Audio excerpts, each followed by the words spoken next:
माजी पंतप्रधान मनमोहन सिंग यांचं निधन, वयाच्या 92व्या वर्षी घेतला अखेरचा श्वास। मनमोहन सिंग यांच्या पार्थिवावर उद्या अंत्यसंस्कार होणार।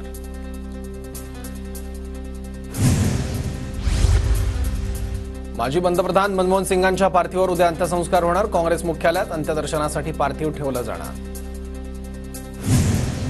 आज सकाळी 11 वाजता केंद्रीय मंत्रिमंडळाची बैठकीत मनमोहन सिंग यांना श्रद्धांजली वाहिली जाणार।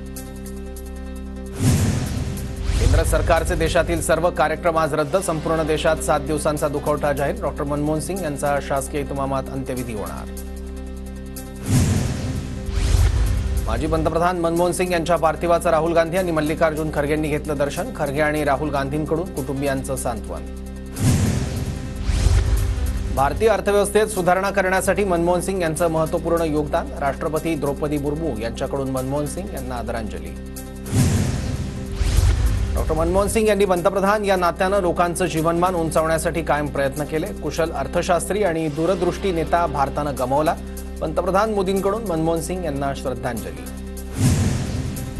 माजी पंतप्रधान डॉक्टर मनमोहन सिंग यांच्या निधनाची बातमी अत्यंत दुःखद। मनमोहन सिंग यांनी देशाच्या कारभारात महत्त्वाची भूमिका बजावली।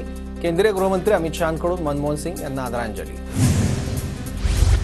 मी माझा मार्गदर्शक गमावला। लाखो लोकांसाठी डॉक्टर मनमोहन सिंग हे प्रेरणा होते। त्यांच्या नेतृत्वात भारताची सार्वभौमता मजबूत झाली। राहुल गांधींकडून श्रद्धांजली।